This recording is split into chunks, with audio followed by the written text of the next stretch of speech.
Hi friends, అందరికీ నమస్కారం.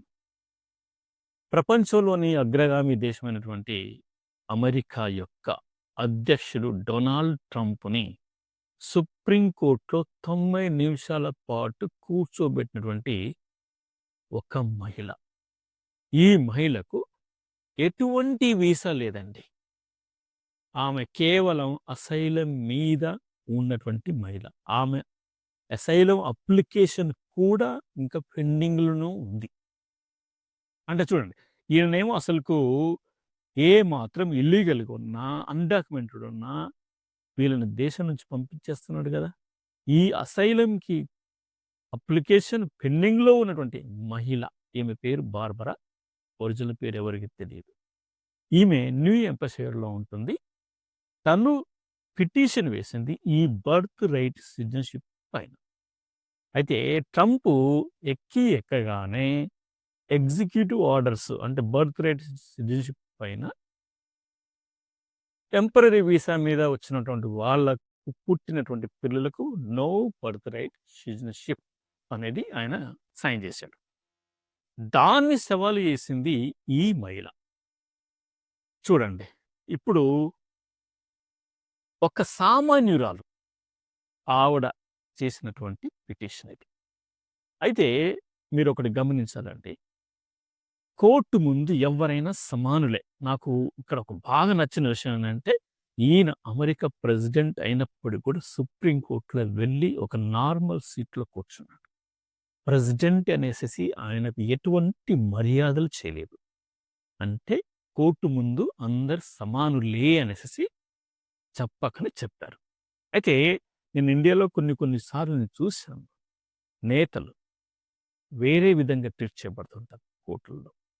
కానీ ఇక్కడ ప్రెసిడెంట్ అయినప్పటికి కూడా కోర్ట్‌లో ముందు వరుసలో వెళ్ళి కూర్చున్నాడు నార్మల్ సీట్‌లో. సో, ఇది ఫ్రెండ్స్. సో, ఏంటి ఈ బర్త్ రైట్ గురించి మీకందరికీ తెలుసు. ఇది ఏప్రిల్ 1న అంటే నిన్ననే ఈ వాదనలు వినటానికి ఇప్పుడు డొనాల్డ్ ట్రంప్ ఏసినటువంటి కేసుల్లో కొన్ని గెలిచాడు, కొన్ని ఓడిపోయాడు. ప్రతి స్టేట్‌లో ఆయన చేసినటువంటి వాటిపైన ఇంజక్షన్ల మీద ఇంజక్షన్. కింది కోర్టు నుంచి ఫెడరల్ కోర్టు వరకు ఆయన మీద వ్యతిరేకంగా ఉన్నాయి. కొన్ని అనుకూలంగా ఉన్నాయి. కొన్ని వ్యతిరేకించాయి. అయితే ఆయన ఎప్పుడు కూడా కోర్టుకు రాలేదసలు.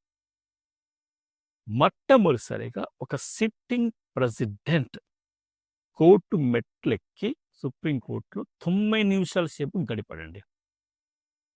సో, ఇది ఎందుకు ఈ విధంగా అయ్యింది? మరి తారీఫుల మీద ఆయనకు వ్యతిరేకత వచ్చింది. అప్పుడు కోర్టుకెళ్ళలేదు. మిగతా చాలా విషయాలలో కూడా ఆయనకు వ్యతిరేకత వచ్చింది. ఎప్పుడు కూడా కోర్టుకెళ్ళలేదు. కానీ అమెరికా హిస్టరీలో ఒక సిట్టింగ్ ప్రెసిడెంట్ సుప్రీం కోర్టు మెట్లు ఎక్కాడు.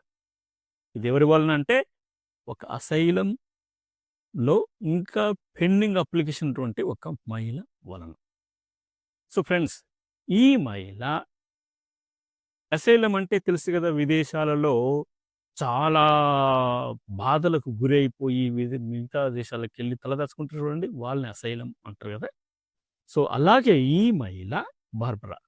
ఈ మహిళ క్రిమినల్ గ్యాంగ్ నుంచి తప్పించుకొనొచ్చేసి న్యూ ఎంపషైర్‌లోకొచ్చేసి ఎప్పుడొచ్చింది? 2024లోనండి. వచ్చిన తర్వాత ఇక్కడ నాలుగో బాబుని కన్నది. ఈయన 2025లో వచ్చాడు. ఆయన బర్త్ రైట్ సిటిజన్‌షిప్ పైన ఎగ్జిక్యూటివ్ ఆర్డర్స్ పైన సైన్ చేశారు. సో, ఇప్పుడు చూడండి, ఈవిడ ఆలోచించింది ఒక తల్లిగా. నేను నా దేశంలో ఉన్నప్పుడు చాలా క్రిమినల్ యాక్టివిటీస్‌లో భయపడిపోయాను. నాకు అన్యాయం జరిగింది. ఈ దేశానికొచ్చాను. ఇక్కడ నాకు బాబు పుట్టాడు. ఇప్పుడు వాడికి బర్త్ రైట్ సిటిజన్ రాకపోతే నా పరిస్థితి ఏంటి? నా పిల్లల పరిస్థితి ఏంటి? వాళ్ళ జాబులేంటివి? వాళ్ళ భవిష్యత్తు ఏంటి? అనేసేసి ఆలోచించి కోర్ట్‌లో కేస్ ఏసిందన్నట్టు. Okay friends. ఇది అంటే ట్రంప్ ఆ వాదనలు కొన్ని అంటే ఈవెను ట్రంప్ ప్రతిపాదించినటువంటి న్యాయమూర్తులు గూడా ట్రంప్‌కే క్వెషన్‌లేశారండి. సో, ఇది అసలు ఏం జరిగింది? కొన్ని వాదనలు మనం డిస్కస్ చేసుకుందాము. ఓకే. పైన చూస్తున్నారు గదా! In the Supreme Court of the United States Donald Trump president of United States et al petitioners Barbara et al అనేసి ఉంది ఇక్కడ. అయితే ఈ బ్రీఫ్ ఫర్ ద పిటిషనర్స్‌లో వివేక్ సూరి అనేసేసి మన భారతీయ మూలాలున్నటువంటి ఒక వ్యక్తి కూడా ఉన్నాడు ఫ్రెండ్స్. అయితే సో ఇక్కడ మనం చూడండి, ఈమె ఏసినటువంటి పిటిషను న్యూ ఎంపషైర్ నుంచి. అయితే ఇక్కడ మనం ఆలోచించాల్సింది ఏందంటే, ఎప్పుడైతే ఈ పిటిషన్ ఏసిన తర్వాత మొట్టమొదటిసారిగా ఒక డిస్ట్రిక్ట్ జడ్జ్ సీనియర్ జాన్ అనే వ్యక్తి సియాటల్ నుంచి ఇది కంప్లీట్‌గా unconstitutional birth right citizenship cancel చేయడం అనేది కంప్లీట్‌గా అన్‌కాన్స్టిట్యూషనల్ రాజ్యాంగ విరుద్ధమైంది అనేసేసి ఆయన మొట్టమొదటిసారిగా ముందుకొచ్చి అన్నాడు. తర్వాత మిగతా జడ్జిలు కూడా వచ్చేసేసి యెస్, ట్రంప్ ప్రతిపాదించినటువంటి బర్త్ రైట్ సిటిజన్‌షిప్ క్యాన్సల్ అనేది is not a right thing. ఇది కంప్లీట్‌గా అన్‌కాన్స్టిట్యూషనల్ అనేసేసి చెప్పుకుంటూ వచ్చారు. అయితే ఇక్కడ ఇంకొక విషయం చెప్పాలి. ఏంటంటే 1898లో వాంగ్ కిమ్ ఆర్క్ అనే ఒక వ్యక్తి, ఇతను సాన్ ఫ్రాన్సిస్కోలో ఒక చైనీస్ కపుల్స్‌కు పుట్టినటువంటి వ్యక్తి. అంటే బేసికల్‌గా అతనికి సిటిజన్‌షిప్ ఉంది. ఇదెప్పుడంటే 1898లో. తనేం చేశాడు, చైనాని విజిట్ చేసి తిరిగి వస్తున్నటువంటి క్రమంలో ఇమిగ్రేషన్ వాళ్ళు పట్టుకొనేసేసి అతని సిటిజన్‌షిప్‌ను క్యాన్సల్ చేయడానికి ప్రయత్నించారు. నీకు ఎలా వచ్చింది సిటిజన్‌షిప్ అనేసి. సో ఇది ఒక పెద్ద ఇన్సిడెంట్ అండి ఆ టైంలో. సో పెద్ద ఒక యుద్ధమే జరిగింది దీనిపైన. చివరికి ఫైనల్‌గా నౌ వాంగ్ కిమ్ ఆర్క్ అనే వ్యక్తి ఇక్కడే పుట్టాడు కాబట్టి అతడు ఖచ్చితంగా యూఎస్ సిటిజన్ అనేసేసి డిక్లేర్ చేసిందన్నట్టు. సో ఈ కేసుల్ని వాదించటానికి ఇప్పుడు ఏప్రిల్ 1న కేసు నడుస్తుంది కదా! ఈ అమెరికన్ సివిల్ లిబర్టీస్ యూనియన్ తరపు నుంచి సిసిలియా వాంగ్ అనే వ్యక్తి గుర్తు చేసిందన్నట్టు. వాంగ్ కిమ్ ఆర్క్‌కు ఇచ్చినటువంటి judgement it's a landmark decision about the definition of the national citizenship in this country అనేసేసి బాగా గుర్తు చేసిందన్నట్టు. అయితే ఇక్కడ మనం ఇంకా కొన్ని ఆలోచించిన విషయాలేంటంటే, ఈవిడేమంటదంటే everyone born here is a citizen. 14th amendment అనేది అలా ఫిక్స్ చేసేసింది. A fixed bright line rule for the citizenship that is workable and prevent manipulation. So ఈమె సిసిలియా వాంగ్ నుంచి వచ్చినటువంటి మాటలు. అయితే ఇప్పుడు కోర్టులో వాదిస్తున్నటువంటి కొన్ని వాదనలు వింటే గనక, ఇక జనరల్ డి. జాన్ సావర్ అనే ఒక వ్యక్తి, ఈయన ఏం చెప్పాడంటే, ఇది కేవలం స్లేవ్స్‌గా పనిచేసినటువంటి వ్యక్తులకు, పుట్టినటువంటి పిల్లలకు మనం సిటిజన్‌షిప్ ఇవ్వాలనేసేసి ఆయన చెప్పుకుంటొచ్చాడు. అయితే ఇక్కడ ఈ ట్రంప్‌ను సపోర్ట్ చేస్తున్నటువంటి న్యాయవాదులు రైజ్ చేసిందేంటంటే, అసలుకు no citizenship for the temporary visa holders, no citizenship to illegal immigrants, no birth tourism. అయితే ఇప్పటిదాకా జరిగినటువంటి అమెరికాలో పుట్టినటువంటి వ్యక్తులలో సంఖ్య పోలిస్తే అమెరికన్స్ కంటే విదేశాల నుంచి వచ్చినటువంటి వాళ్ళ సంఖ్య ఎక్కువ. అంటే రేపు భవిష్యత్తులో కూడా అమెరికా అసలైన అమెరికన్స్ వదిలేసేసేసి విదేశీయులతో నిండిపోతుంది. అప్పుడు మన వాళ్ళ యొక్క జాబ్స్ ఏంటి, ఏం కథ అనేసేసి ఇతను ప్రశ్నించాడు. అయితే ఇక్కడ ఈ అమెరికాలో పిల్లోడిని పుట్టించడం కోసం విదేశాల నుంచి వచ్చినటువంటి వ్యక్తులు రకరకాలుగా వచ్చారండి. ఓకే.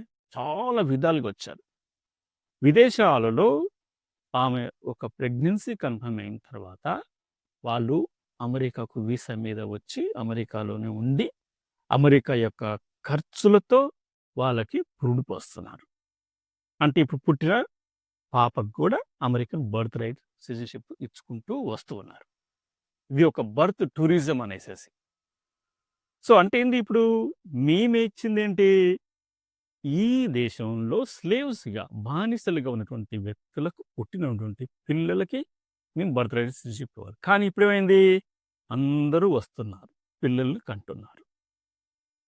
ట్రంపు రీసెంట్‌గా ఆయన ఎక్కగానే తల్లిదండ్రులు ఎవరికైనా ఒకరు గ్రీన్ కార్డ్ ఉండాలి. లేదంటే సిటిజన్‌షిప్ ఉండాలి. అలాంటి తల్లిదండ్రులకు పుట్టిన పిల్లలకు బర్త్ రైట్ సిటిజన్‌షిప్ ఓకే. ఇక ఏ అన్‌డాక్యుమెంటెడ్ అయినా సరే, ఏ టెంపరరీ వీసా అయినా సరే, వాళ్ళకి పుట్టిన పిల్లలకు సిటిజన్‌షిప్ ఇవ్వొద్దు. అంటే హెచ్-1 వీసాలో వచ్చిన వాళ్ళ, జే వీసా మీద వచ్చిన వాళ్ళైనా, ఎఫ్ వీసా వచ్చిన వాళ్ళ పిల్లలకు మాత్రం సిటిజన్‌షిప్ ఇవ్వకూడదు అని, అంటే వాళ్ళకి పుట్టిన పిల్లలకి సిటిజన్‌షిప్ ఇవ్వకూడదనేసి వీళ్ళ వాదన. సో, ఇది ఫ్రెండ్స్. అయితే ఇంకా కొంతమంది ఏమంటారంటే, అసలుకు ఎందుకు ఇప్పుడు ట్రంప్ ప్రతిపాదించినటువంటి ఈ ఎగ్జిక్యూటివ్ ఆర్డర్ అనే ఒక సందేహంగా ఉంది. ఇది మొత్తం డౌట్‌ఫుల్. నీకెందుకొచ్చింది ఈ డౌట్? అసలు ఎందుకు నువ్వు చేయాలనుకుంటున్నావు? అది అన్‌ప్రెడిక్టబుల్ అనేసేసి చెప్పుకుంటూ మా వాదనలు జరుగుతున్నటువంటి సమయంలో వీళ్ళేమంటారంటే, వరల్డ్ ఈజ్ చేంజింగ్. మనం గూడా చేంజ్ కావాలి అనేసి వీళ్ళు ప్రతిపాదించారు. అంటే ఆ మాటలన్న తర్వాత మిగతా కొంతమంది జడ్జిలేమన్నారంటే, ఓకే. వరల్డ్ ఈజ్ చేంజింగ్ గదా! మన కాన్స్టిట్యూషన్ పాతదే గదా! దాన్నెలా నువ్వు చేంజ్ జేస్తావు? నువ్వు కాన్స్టిట్యూషన్ ఎలా చేంజ్ జేస్తావు? 14థ్ అమెండ్మెంట్ నువ్వు ఎలా చేంజ్ చేస్తున్నావు అనేసేసి వాళ్ళు ప్రశ్నించారు. ఇలా రకరకాలుగా భిన్న వాదనలు వినిపించాయండి. ఇక ఆ సమయంలో ఈ చైనీస్ అతనికి జరిగినటువంటి సంఘటనల గురించి, తర్వాత బానిసల నుంచి, తర్వాత ఇమ్మిగ్రేషన్ ద్వారా వస్తున్నటువంటి బర్త్ రైట్ టూరిజం, ఇలా రకరకాలుగా వచ్చినటువంటి డిస్కషన్, పిల్లలకి సిటిజన్‌షిప్ ఇవ్వటం అనే డిస్కషన్స్ అనేది చాలా లెంతీగా జరుగుతూ వచ్చిందన్నమాట. చివరికి తేలిందేంటి అంటే, చాలామంది ఏమంటారంటే